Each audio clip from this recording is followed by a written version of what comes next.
อยากเป็นผู้หญิงใหญ่ที่อยู่ระหว่างท่ามกลางใจของคนใดต้องเป็นคนที่เสียสละเฮ็ดเพื่อผู้อื่นรับใช้ผู้อื่นได้นอบน้อมต่อผู้อื่นได้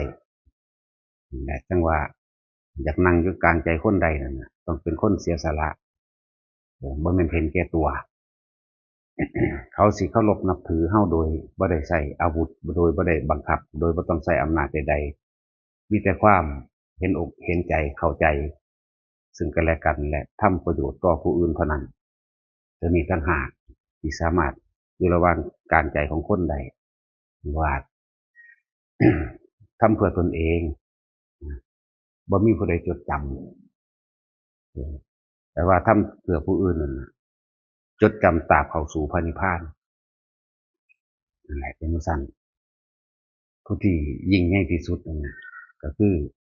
เนติอันเป็นแบบอย่างของเฮาเองก็คือพระพุทธเจ้านี่แหละพระตถาคตเจ้าพระพุทธเจ้าเท่านั้นว่าเฮาให้นักแน่นมั่นคงในธรรมในความจริงธรรมคือความจริงของทุกสรรพสิ่งทั้งปวงบ่มีสิ่งใดที่รั่งยั่งยืนเกิดแล้วดับเบิดแตกดับสลายคนก็ตายเบิดสัตว์ตายเบิดต้นไม้ก็ต้องตายเบิดแม้แต่โลกนี้ก็ยังต้องดับสลายคือกันนั่นแหละเขาจึงมั่นคงหนักแน่นเฉพาะความจริงเท่านั้นล่ะบ่เข้าข้างไผบ่ย่อหย่อนอ่อนขอให้ไผต่อความจริงว่าบ่มีความลำเอียงเสมอกันเบิดว่าก็ว่าต่อหน้าโลดเข้าใจก็เข้าใจบ่เข้าใจก็สร้าง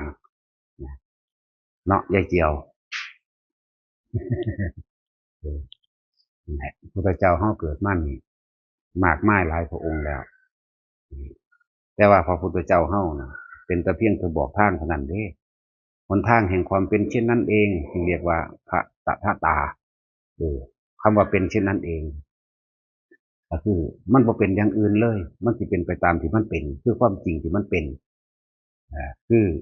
สัตว์ทั้งหลายเกิดเท่าไหร่ตายเท่านั้นนี่คือตถาตาความคิดทั้งหลายที่มีความ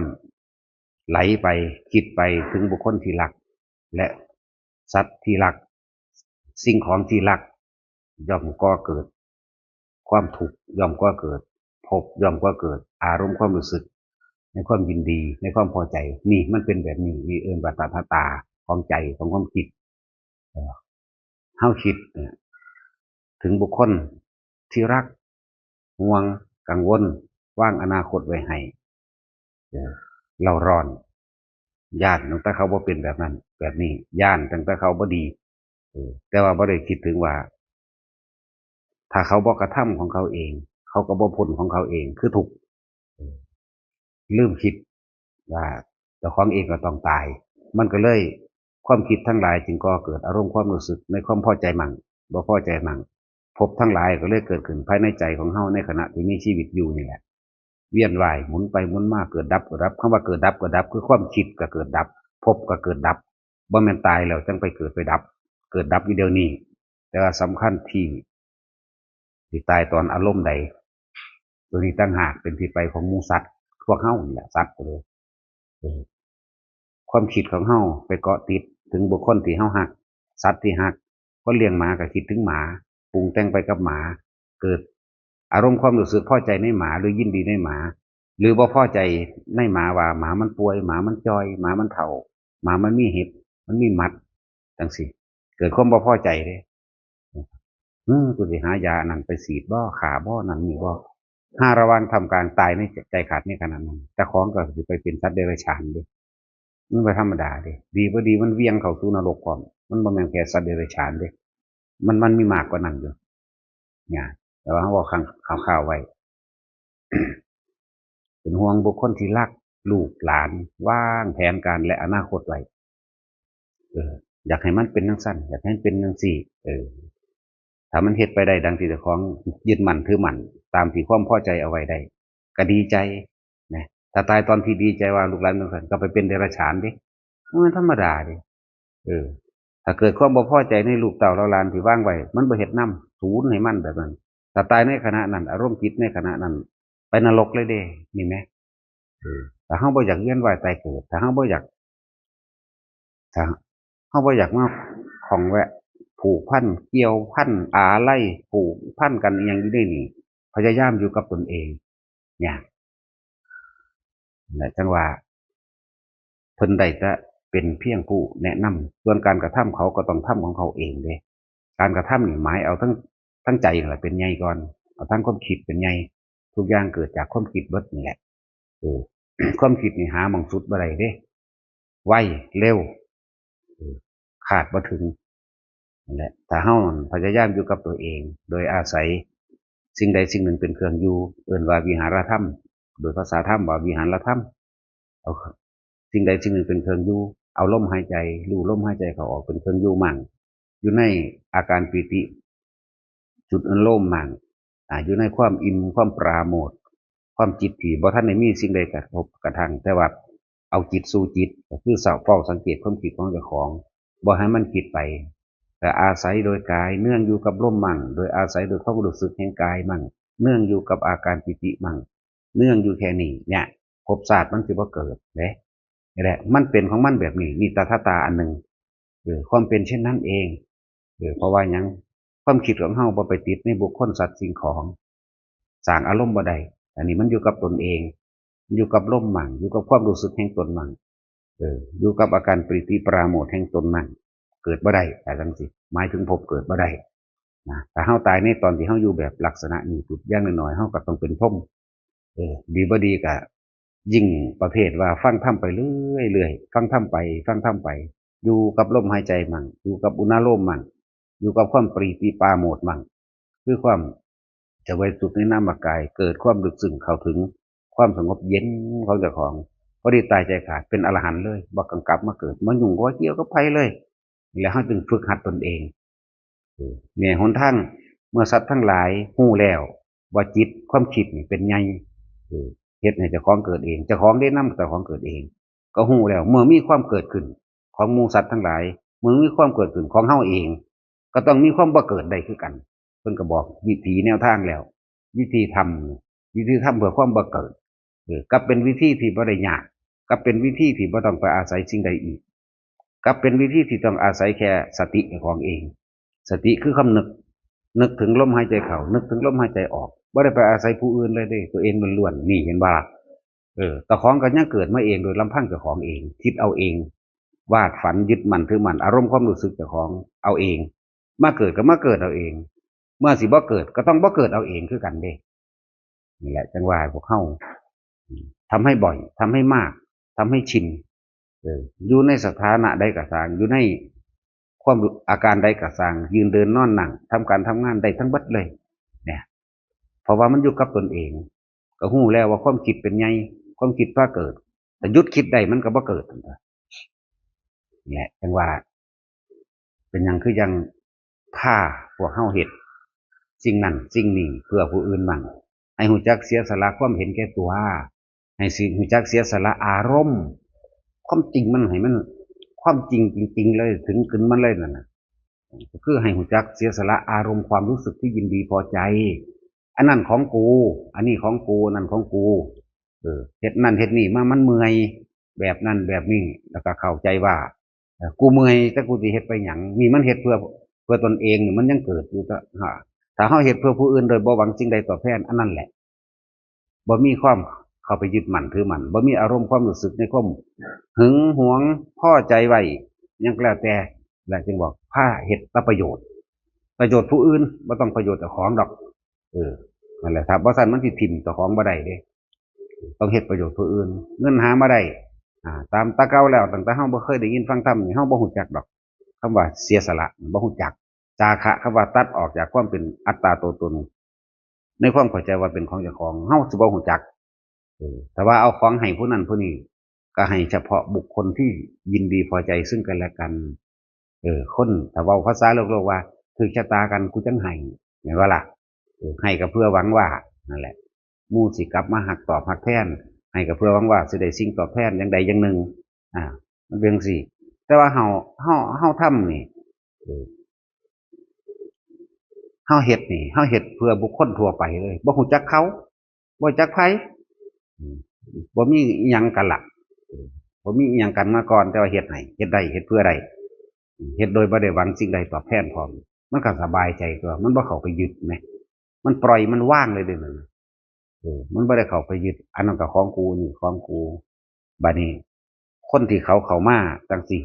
ที่เฮาได้เฮ็ดเพื่อเขาไปแล้วนี่เฮาก็บ่ได้คิดนำตัวจนว่าจำบ่ได้ล่ะไผเป็นไผที่เฮาให้นั่นแหละบุญหรือว่าความสงบอันนี้อืมบุญเกิดโดยกายเนี่ยได้ช่วยเหลือผู้อื่นเนี่ยบุญเกิดโดยวาจาได้เนี่ยให้คำแนะนำโดยธรรมแล้วศูนย์รวมมันอยู่ใส่ใจความคิดเท่านั้นแหละนั่นแหละใจวาจากายกายวาจาใจร่วมกันทำเพื่อผู้อื่นนะมันจะอยู่ได้ตลอดนะแต่ทำเพื่อตัวเองนะอยู่แค่ศาสตร์นี้อาจจะอยู่ดีมีสุขแต่เพียงศาสตร์นี้แต่ว่าไปทุกข์ยากลำบากในเมืองผีต่อไปธรรมดาครับจะเป็นเศรษฐีเฉพาะเมืองคนแต่ว่าไปยากจนอยู่ในเมืองผีเนี่ยให้มันเป็นเศรษฐีไปตลอดนะเศรษฐีนี่คือเศรษฐีบุญเศรษฐีสงบเศรษฐีเสียสละนี่แหละคำว่ายากจนกับคำว่าร่ำรวยไม่ได้เกี่ยวกับคำว่าสุขกับทุกข์เด้คนยากจนก็มีความสุขใดคนร่ำรวยก็มีความทุกข์ใดนั่นมันขึ้นจากอย่างขึ้นจากใจตัวเดียวนั่นแหละความพอใจบ่พอใจความคิดนั่นแหละเกิดจากความคิดนั่นแหละถ้าคิดบ่พอใจหายังมากกับบ่พอใจ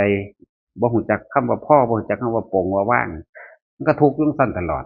นั่นแหละคนเฮามันก็ทุกข์เพราะความคิดเกิดก็เกิดเพราะความคิดทุกข์ก็ทุกข์เพราะความคิดสัตว์ทั้งหลายเวียนว่ายตายเกิดเพราะว่าความคิดถ้าบ่อยากเกิดก็ต้องหยุดคิดเท่านั้นแหละแต่จังว่าฝึกหัดตนเองอยู่กับตนเองให้มากๆลมหายใจมั่ง สมาธิเคลื่อนไหวมีคุณค่ามากเลยที่บอกเข้าพากันฝึกอยู่เดียวนี้แหละสมาธิเคลื่อนไหวจิตตั้งมั่นทั้งที่เดินไปเดินมาทำการทำงานกินข้าวเหตุบัตทุกอย่างแต่ว่ามันเป็นอย่างคือคำว่าสมาธิเรามันจิตตั้งมั่นอยู่ในกายตั้งมั่นอยู่ในการกระท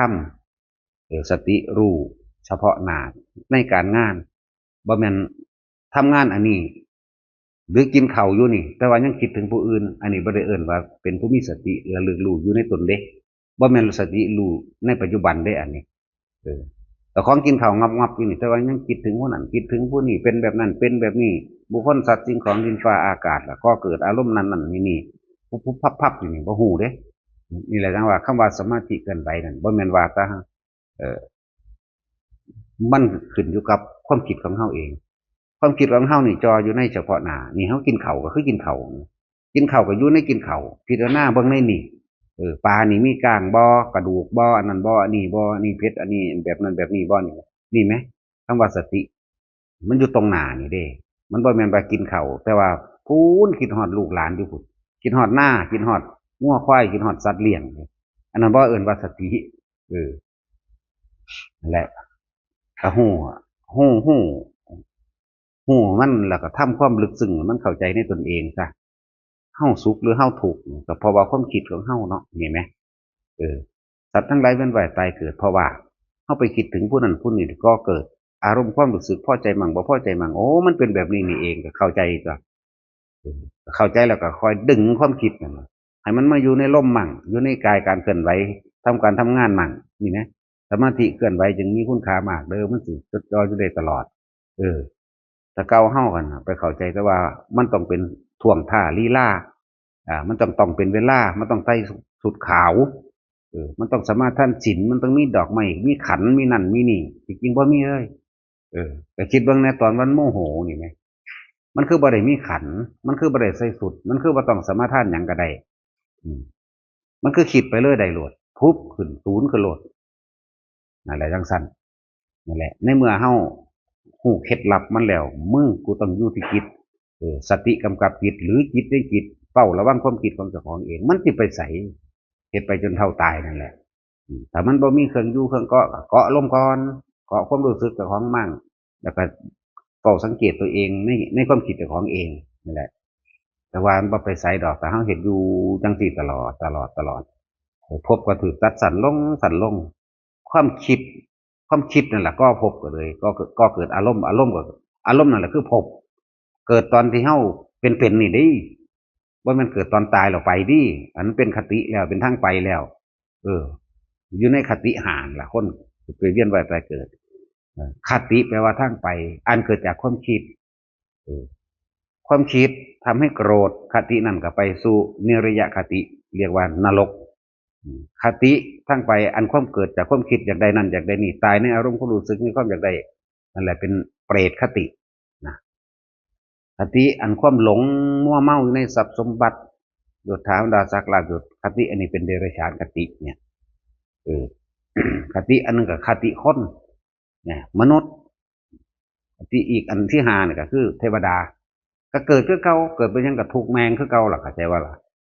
เกิดเป็นยังกับสร้างมันกับเบิดอายุของมันเทวดาก็ไปจากคน